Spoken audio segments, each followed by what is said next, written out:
What if I told you there's a way to make your money grow without touching the stock market, without risking a dime on crypto, and without ever reporting the gains to the taxman? This isn't a get-rich-quick scam, and it's not buried in some dusty finance book. It's a modern-day financial loophole that the world's richest quietly rely on. A banking strategy so hidden that most people will live their entire lives never hearing about it. For most of us, we've been trained to think that the only way to build wealth is to work hard, save, invest in retirement accounts, and hope that someday we can enjoy the fruits of our labor. But for billionaires, that's child's play. They have access to an entirely different set of rules. Rules that aren't advertised on billboards or taught in your school's economics class. These rules exist in an entirely different universe, a universe called private banking. The quiet game of private banking. Forget your local branch where they hand you a free PIN for opening an account.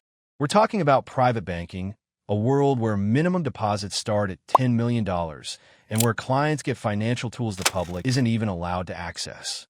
These are not the kind of banks you could just walk into off the street. There's no neon open sign, no crowded lobby with people waiting to cash checks. Instead, they operate from discreet offices, often hidden inside skyscrapers or in exclusive districts of cities like Zurich, Singapore, and New York. They cater to a clientele that doesn't just want to store their money. They want to control and multiply it in ways that appear invisible to the tax system. Here's the secret. These banks offer structured investment loans, essentially lending clients money against the value of their own investments at ridiculously low interest rates. The cash from these loans? It's not considered taxable income, which means a billionaire can pull millions in spending power without selling a single asset or paying a single cent in capital gains tax. For everyday people, this concept sounds almost unreal. If you or I try to do something similar, our bank would either laugh us out the door or hand us a loan at interest rates so high they'd eat away any possible gain. But for the wealthy, this is as routine as ordering room service in a luxury hotel. How it actually works. A billionaire deposits $50 million worth of stocks, art, or real estate into a private bank. The bank lends them, say, $25 million in cash, using their own assets as collateral. They spend that cash however they want. That however they want is important. It might mean buying luxury villas in the south of France, funding a new tech startup, or even investing in more assets that generate more returns. And because they haven't technically sold anything, they've avoided a taxable event. If the assets grow in value over time, they can roll over the loan or pay it back easily. If they don't, well, they've still lived a lavish lifestyle on borrowed money, tax-free. And here's another twist. Many of these loans are interest-only for years, meaning the billionaire never even has to touch the principal. Imagine borrowing $25 million at 1.5% interest. That's $375,000 a year in interest payments. Pocket change for someone whose portfolio grows by millions every single month. Real-world example. Take an unnamed Silicon Valley tech founder who, instead of selling his $200 million stock holdings, borrows $50 million against them at just 1.8% interest. He uses that money to buy luxury properties and fund side businesses. Since he never sold the stock, he owes zero in capital gains taxes, and the interest on the loan is often tax deductible. This is the elite version of buy now, pay later, but with yachts instead of sneakers. He's not alone.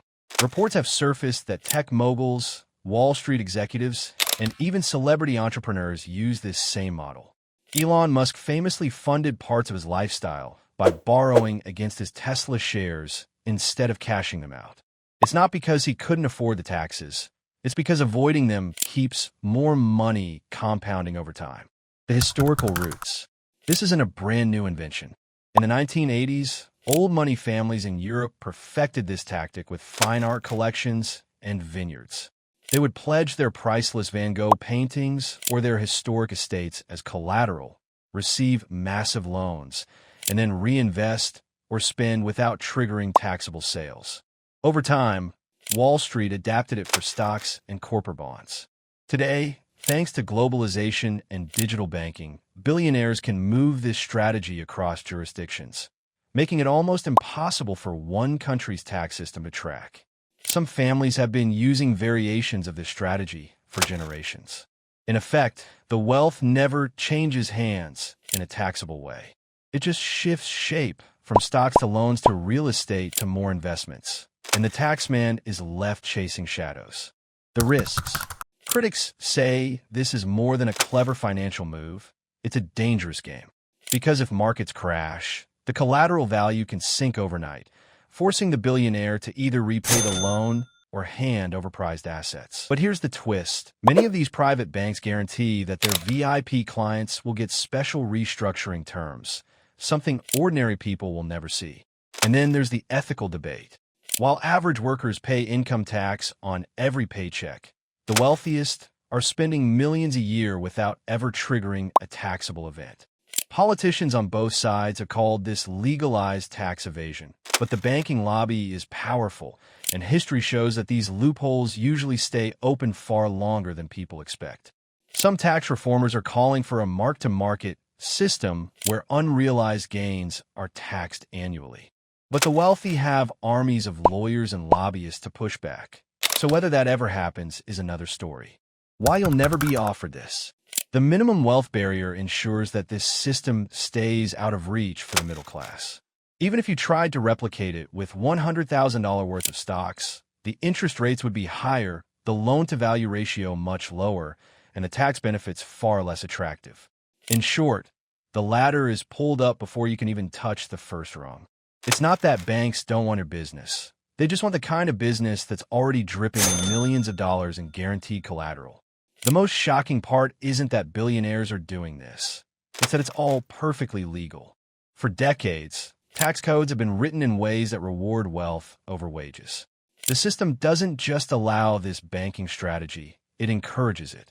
And while we're told to save more, work harder, invest wisely, the ultra-rich are playing by an entirely different rulebook.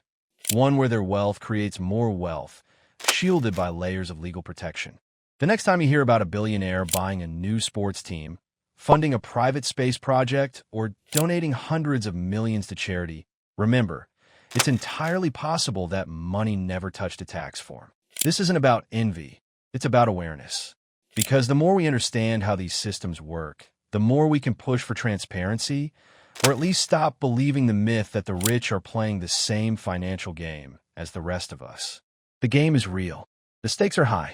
And in this game, the house and the billionaires almost always win.